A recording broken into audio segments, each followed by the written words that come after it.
The FBI is the most sophisticated law enforcement agency in the world, pursuing the most dangerous criminals.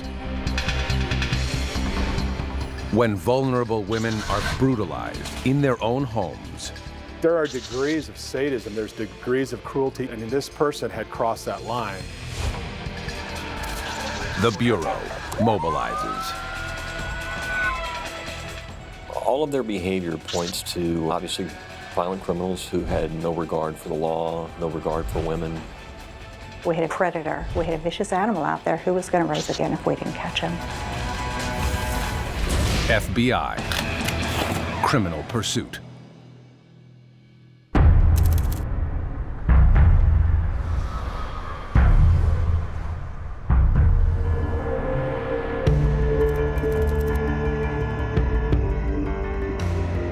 It's 3 a.m. in Nashville, Tennessee, when Kelly Quinn arrives home from a nice date.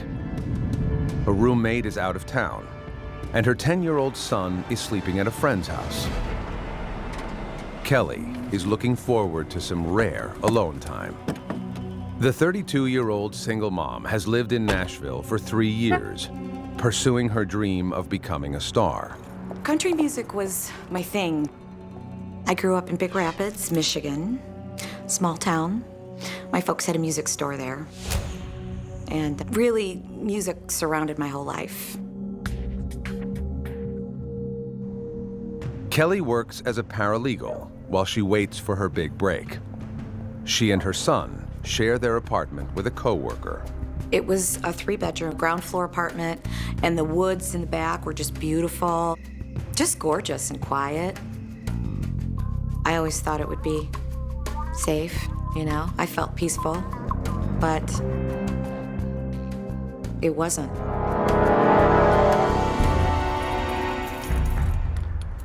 As Kelly unlocks her front door, she is surprised to find both the deadbolt and doorknob locks engaged. I usually only locked the doorknob when I left. I never locked both locks. She steps inside, calling out for her roommate. Melissa?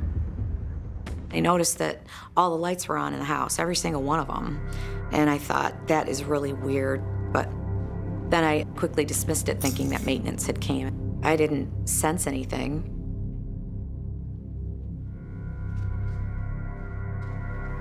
One message.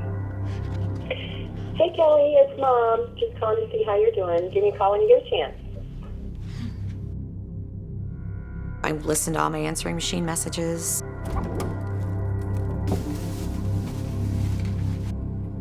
And made an omelet.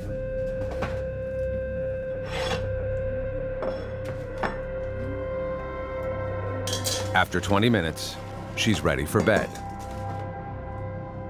I noticed that my door was almost all the way closed, but it was cracked open just a little bit, enough for me to see that the light was on, and I could see the light under the door, and put my hand up. And then I felt this god-awful sense of fear just go right through me. I knew in an instant that somebody was in there. 2 men jump out. One of them has a knife. They grabbed me and said, "Don't scream," and put the knife up to my throat. And I thought I was gonna die right then.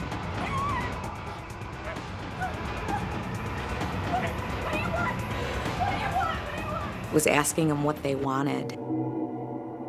You know, do you want money? I have money.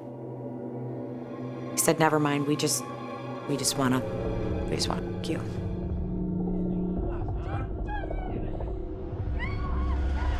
Kelly makes a sudden break for the door, but the shorter man chases her down. We wrestled to the floor, and they started to cut my clothes off of me,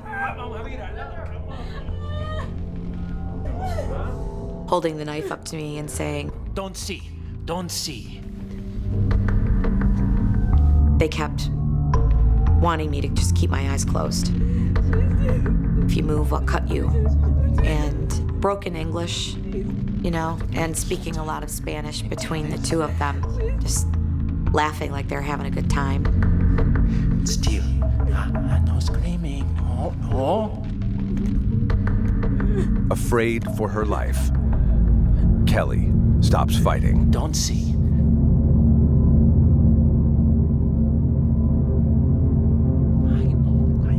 So for the next hour, hour and a half, maybe longer, maybe it was 2 hours, they raped me, sodomized me, just taunted me.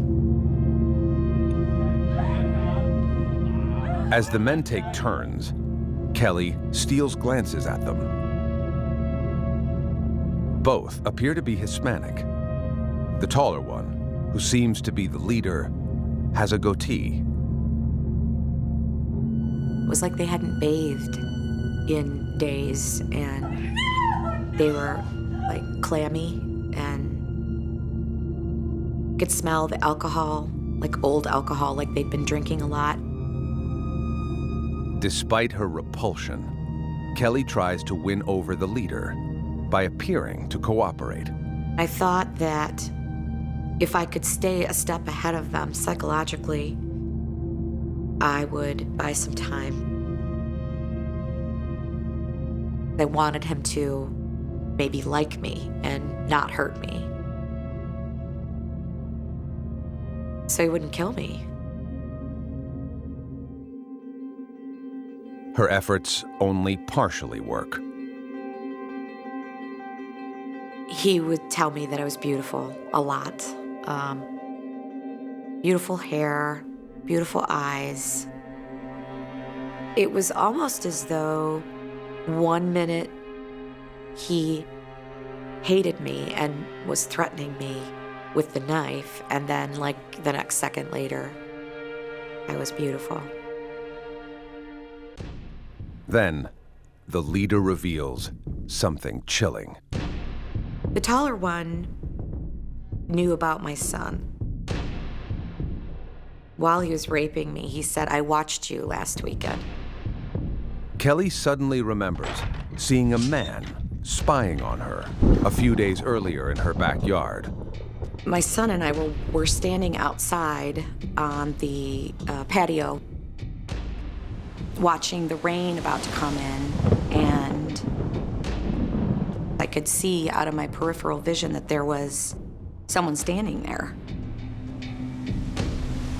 And my son even asked me, "Who is that? What's he doing here?" Kelly quickly hustled her son inside. I saw a man running away from me. I came back into the apartment, locked the doors up. Kelly considered calling the police, but shrugged off the incident. Now, she is face to face with the same man. There were 2 or 3 times that I tried to get away and I couldn't. The shorter guy was really, really strong, and ended up fracturing my left arm through this ordeal, left a lot of bruises. Putting a knife to her throat, the taller man begins assaulting her again. The whole time he was raping me, he always kept the blade, like right here. And you don't have a choice. I just prayed the whole time.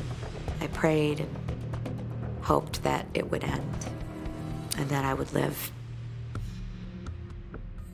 Then, the shorter man does something strange. I had a silver ring I used to wear, and he put it on my left ring finger and put the taller one's hand on top of my hand and said, "He likes you, you marry him." It was so psychologically off. Kelly's reprieve is short-lived. The taller man says he has friends outside who want to see her. He forces Kelly to stand naked at her patio door. The violation is unimaginable. They were laughing And I felt like they were showing me to someone.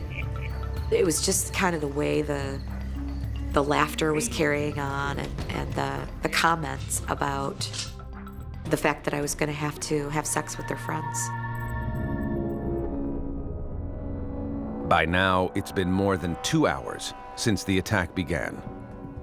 Kelly has no idea whether the men will spare her life or kill her. The leader tells his accomplice to clean up the apartment. Then, he forces Kelly back toward the bathroom. Bathe yourself. He puts her in the shower and scrubs her body under hot water.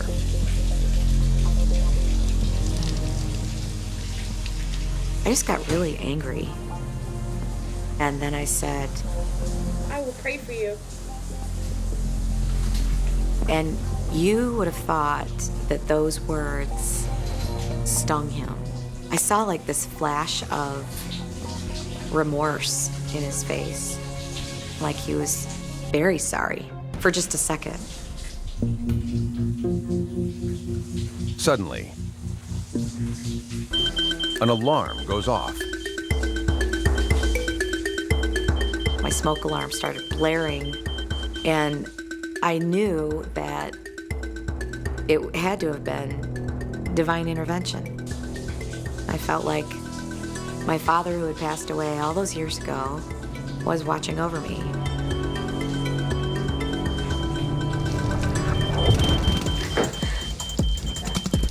The rapists flee into the dark night, and Kelly calls 911. Kelly doesn't know it, but the lead attacker is one of the most wanted men in Nashville. He's been terrorizing a string of vulnerable women, and his level of violence is escalating with each attack. Before Kelly's nightmare is over, the FBI will have to utilize their most powerful resources to bring this rapist to justice, and they'll only be able to do it with her help. He's out there on the street. He can do it again. We need to go after them and find them, and we need to do it quickly, before any other victims are assaulted.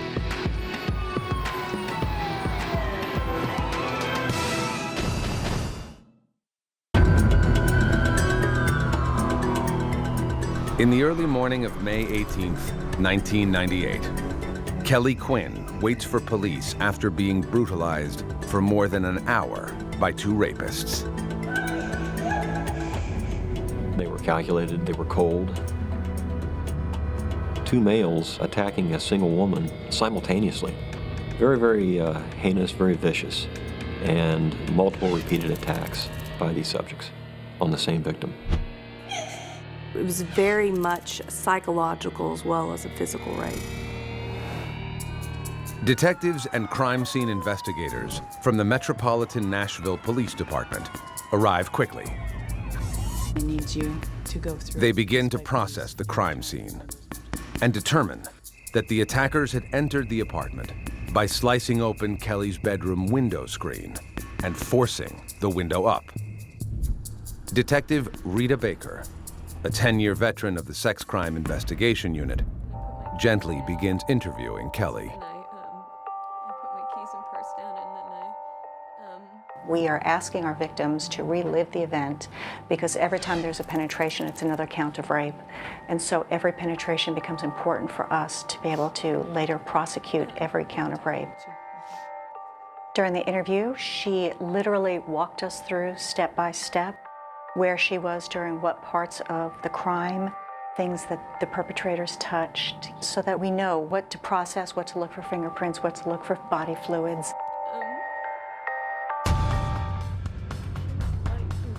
Kelly is able to give a description of her two attackers.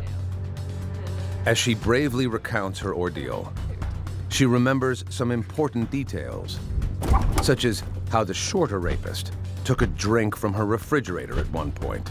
He walked out with a grape juice bottle and held it right up to my face and said, "Can I have some of this?" And it was another instance where I thought, why are you asking my permission? to have some grape juice when you just broke into my apartment and sodomized me and raped me, and you're asking me for the grape juice? How does that work? They were both just very twisted. Now, investigators can get his fingerprints from the bottle. Kelly also remembers some personal information the taller one revealed about himself. I asked the taller one if he was married. He said that he was, and that he had a daughter named Kelly. Then, she remembers one graphic detail about the shorter assailant. I didn't remember any, tattoos or anything. I was trying to think of something, and then it dawned on me that the shorter one had a misshapen penis. Detective Baker reacts strongly to Kelly's revelation. She's already heard this description of an attacker from another female victim. Rita got down on eye level with me, and she said, "You're lucky that you're alive, because these men have been progressively getting more and more aggressive in their attacks, and these men have been in southern Nashville raping women since 1997. Detective Baker suspects that this is the fourth home invasion committed by these two rapists, and a clear pattern is emerging. The rapists are becoming more violent and ruthless with each assault. The brazenness of the attacks and the fact that these individuals took no steps to hide their identity. They felt like they were invincible and that these women they could control and victimize at will.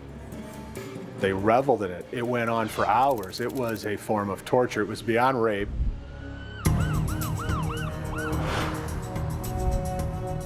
Kelly is taken to the hospital, where she submits to a rape kit. Though her rapists forced her to shower after the attack, Kelly was composed enough to preserve DNA evidence on her face. Earlier, when they were still raping me, the shorter one was ejaculating next to me, like on my face and neck. And I remembered that was there. Maybe it was because I've been in the legal field for so long. I know that eventually I'm going to need this. Sure enough, the DNA links Kelly's attack to the serial rapists. But there is no match in the database with any known criminal. Police release details of the case to the media. The terrified public floods investigators with hundreds of tips. Police diligently follow up on every lead, but get nowhere. We had a lot of suspects that we had DNA tested for comparison, and none of them came out to be our suspect. Desperate, police ask Kelly to go looking for her attackers, with a female detective by her side. It was a little unnerving for me. I mean, I felt like I was undercover with her, which I was. Because we knew these were both male Hispanic, Spanish was clearly their first language. We knew that there were several areas in a part of town where we may have more Spanish-speaking people than others. So Kelly rode with one of the other detectives looking at construction sites or shopping areas. It was a needle in a haystack, but we had to try everything we could to find this person. Kelly can't identify anyone for certain, and the effort is a dead end. Nashville police are running out of time. Two violent predators are on the loose, and their hunger seems to know no end. They showed that they were escalating their behavior, and we had a vicious animal out there who was going to rape again if we didn't catch him.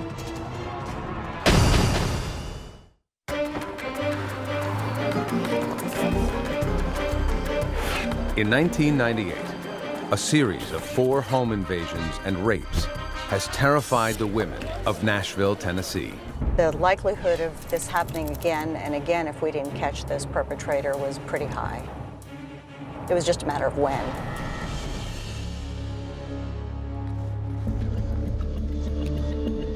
With no solid leads, detectives review all of the cases, hoping to find clues.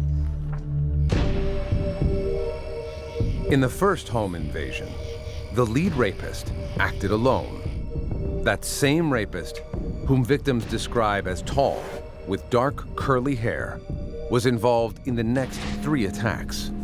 But victim accounts suggest he had a different partner in the second attack than in the third and fourth. The idea that he needs to have multiple people participating in this kind of behavior suggests that his power and control needs are off the charts. The assaults are among the most horrific Nashville police have ever investigated.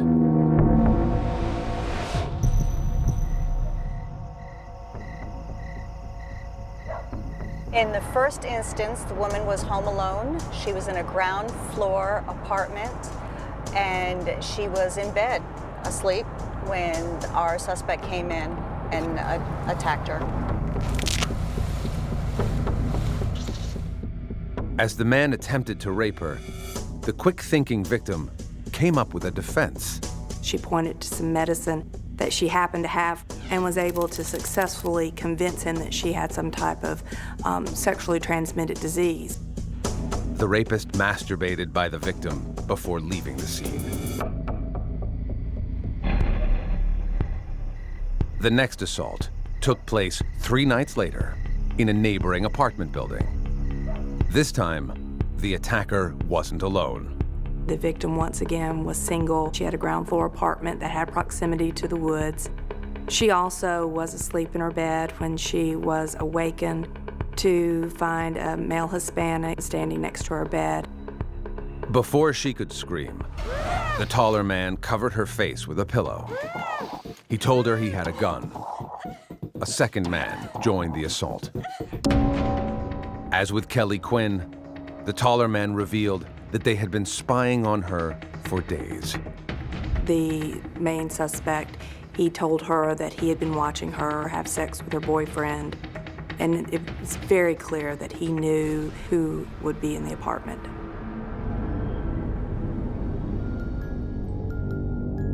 The rapist spied on his third victim as well. 20-year-old Trinity Mellick, the single mother of a 6-month-old baby, had only lived in Nashville for a few months when she saw a peeping Tom at her window. I called the police, and they came and looked around the grounds and didn't see anything.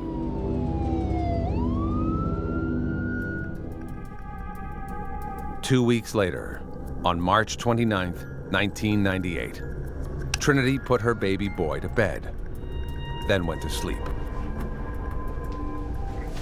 At 1 a.m., she awakened to a man standing over her bed. The man held the sharp blade of a putty knife, the kind used by construction workers, to her throat.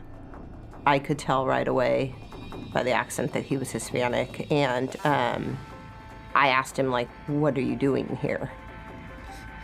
He said he had a gun and he would use it if I screamed or did anything. The man raped her. During the assault, she realized a second man was roaming in the shadows of the dark room. The man assaulting me was the leader. He was calling the shots.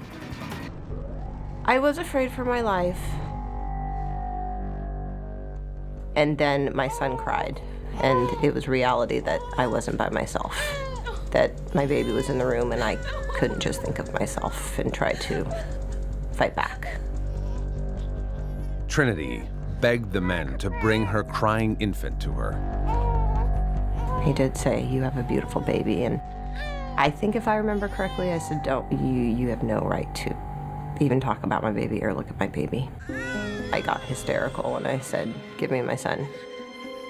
And they gave him to me, and I actually was nursing him as the man continued to attack me. Finally, the men placed a pillowcase over Trinity's head. She was certain they were about to execute her. Instead, they told her not to call the police. Then they left.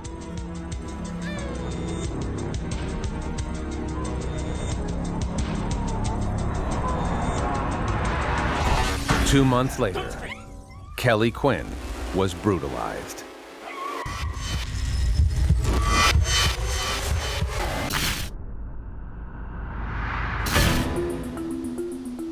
Investigators notice several patterns in the cases, including the location of the victims.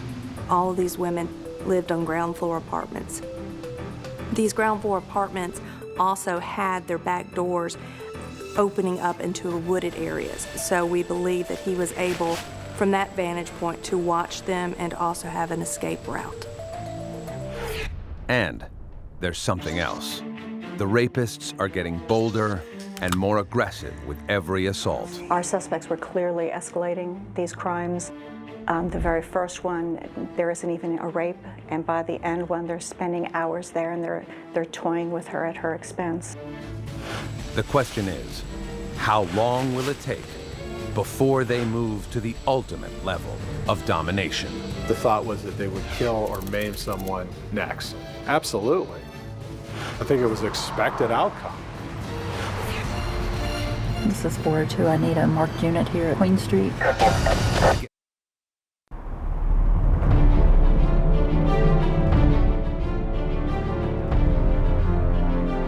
In May 1998, Nashville, Tennessee investigators are on the hunt for a team of serial rapists who have attacked 4 women in their own homes.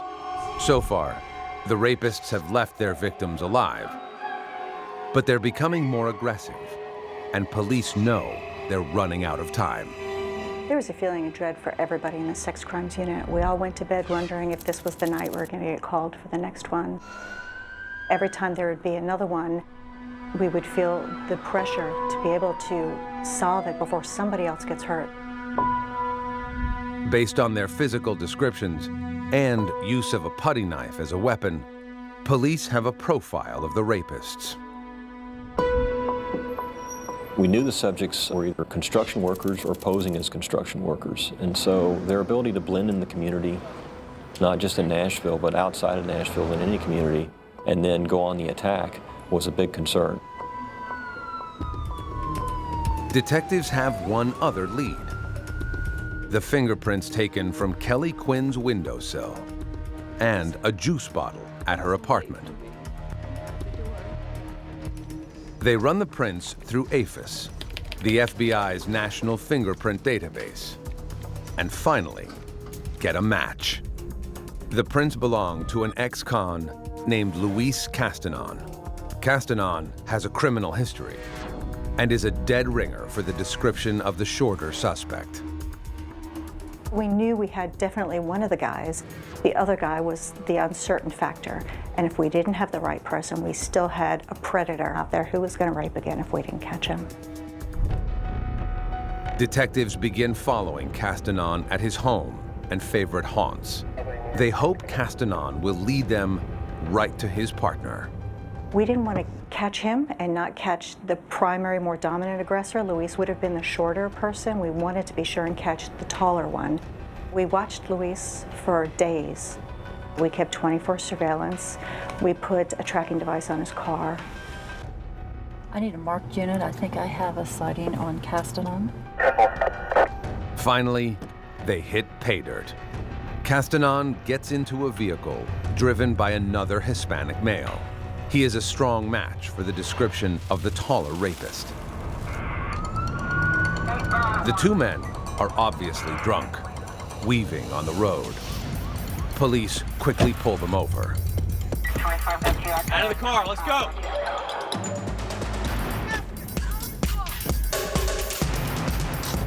Turn around, back up. Turn around. The driver is identified as Luis Martinez. He's taken in for questioning, but denies any knowledge of the rapes. Luis Martinez was quite adamant that he was not a rapist, so he voluntarily submitted to a DNA sample. The lab expedites the DNA testing. The results come back and shock investigators. Luis Martinez is not the rapist. But his DNA is a direct link to the man they want. The lab was able to show that it is a close relative of Luis Martinez. Martinez and Castanon both refuse to assist law enforcement any further.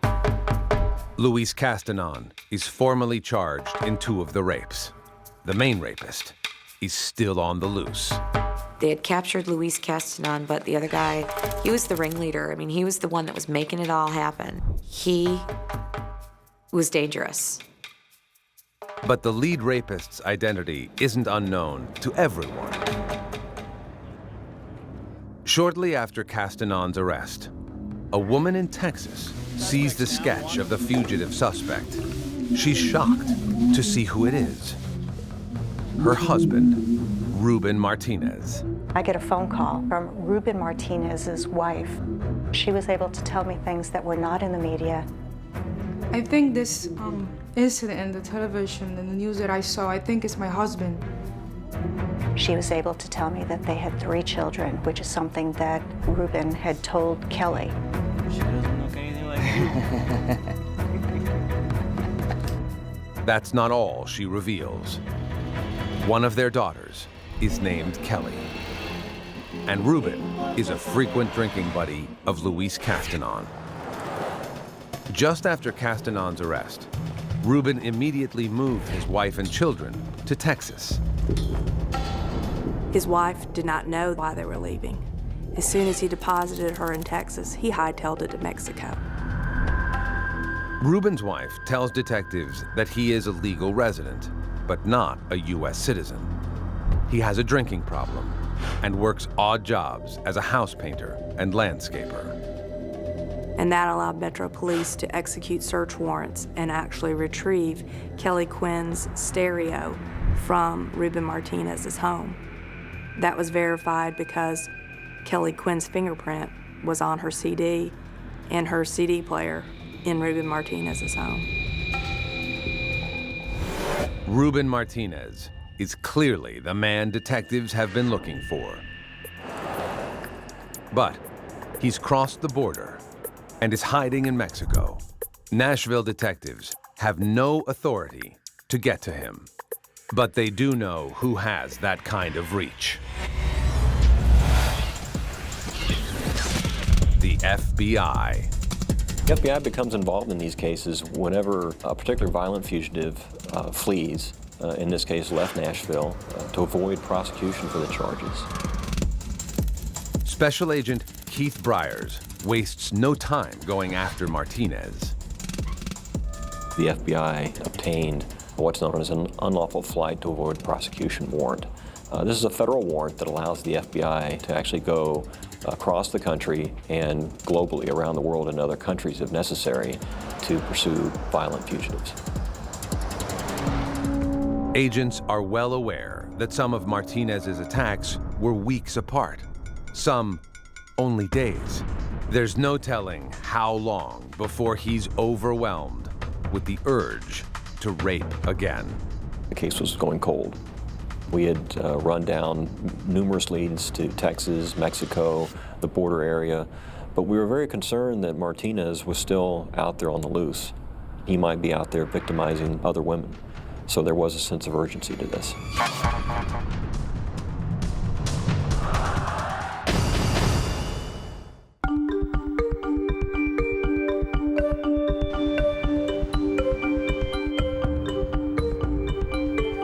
October 1998. With one of her attackers in jail and the other hiding out in Mexico, Kelly Quinn moves to Las Vegas to be near her family. She stays in constant contact with Nashville police and returns almost 2 years later to testify at Luis Castanon's trial. It was a very tough day to see him again, to face him. Anger was building up in me. I was feeling a lot more dysfunctional and sometimes paralyzed and unable to lead the life that I planned to lead. I mean, she told it all, blow by blow. She was a strong victim, she was a clear victim, she was a loud victim, she never wanted her identity hid. And she just came out and said, this is what happened to me and I want justice. Castanon takes the stand and puts the blame on Ruben Martinez. Whenever you have two people and only one is on trial, their best defense is to make the other person the boogie monster. In this case, that wasn't hard to do with Ruben Martinez.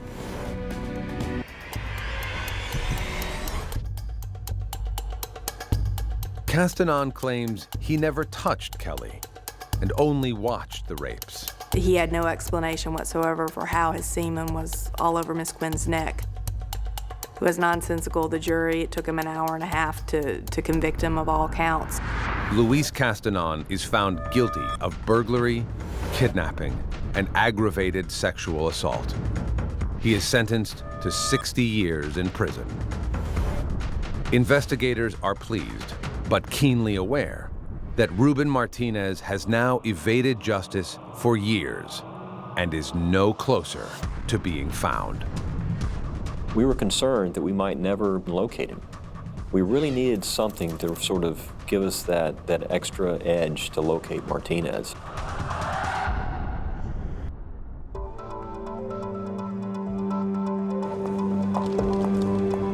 In the spring of 2002, 4 years after Kelly Quinn was attacked, a spot opens up on the FBI's 10 Most Wanted list. We reserved the FBI's 10 Most Wanted list for really the worst of the worst. We hoped that that would get more attention to this case and the fact that we had a dangerous fugitive on the loose. His mugshot was right next to Osama bin Laden's. My first thought was, oh my God, Osama bin Laden is the most wanted man in the world. And the man's picture that's next to him had his hands all over me. He was in my apartment. He invaded every part of me. It was scary. The announcement includes a $50,000 reward. The day after it is posted, someone in Martinez's hometown of Rio Bravo, Mexico, recognizes his photo on the news.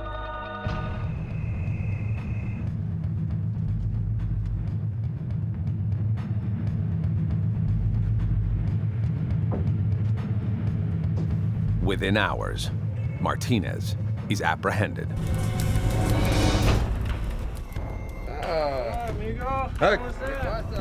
We had heard rumors that the Mexican police had gone into his house with baseball bats and their faces covered with black masks and by force took him out. It was certainly a lot of justice in that, we all thought. I was thrilled, really, to get him into custody in such a short amount of time after he'd been a fugitive for so many years was a good feeling.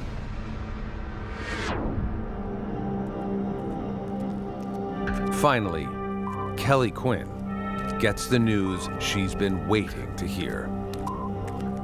Oh, I cried, I was jumping up and down, I was joyful, I just couldn't believe it because it had been so many years. And he wasn't hurting anybody anymore. Martinez is in custody in Mexico, but he is still a long way from any courtroom in Tennessee. At the time in Nashville, we had never extradited anybody from another country. It hadn't happened yet. The FBI, through their expertise and knowledge in other states, they were able to help guide us. It was a big deal.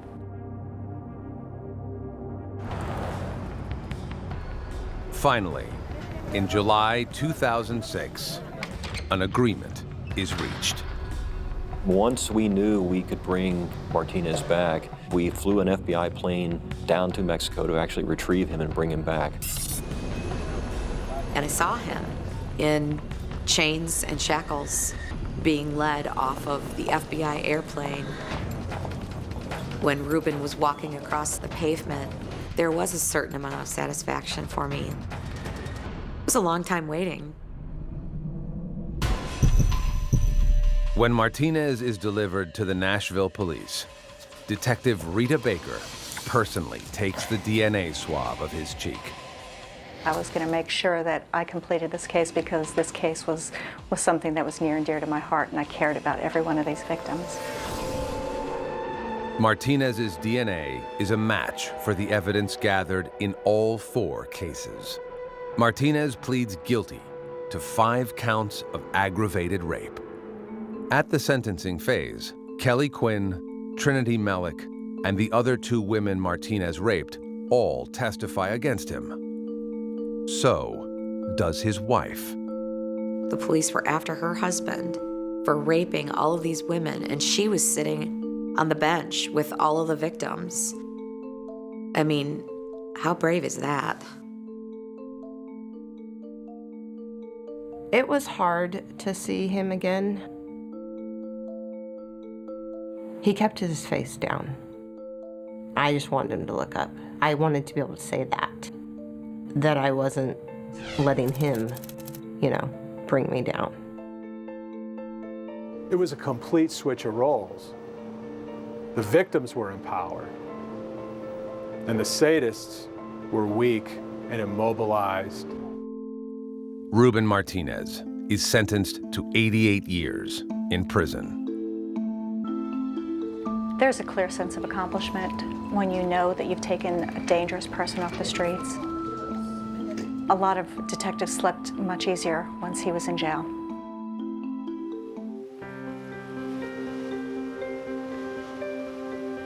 Sleep hasn't been as easy to come by for Trinity Mellick.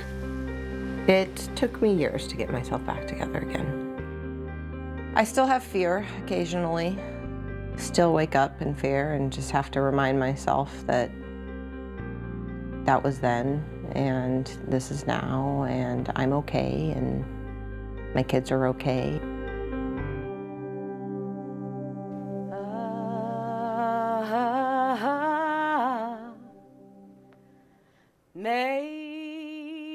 Kelly Quinn still dreams of being a country singer. She has written a book about her experience and has moved on with her life. After the sentencing hearing, it was this release of all of this darkness, this cloud, this thing that had attached itself to me had just dissolved, it dissipated, and was gone. Probably the biggest mistake that these perpetrators made was choosing the women that they chose. These women were able to give details. They were coherent, cooperative, rational, strong. The victims in this case truly are the heroes. They lived through these circumstances and lived to fight another day.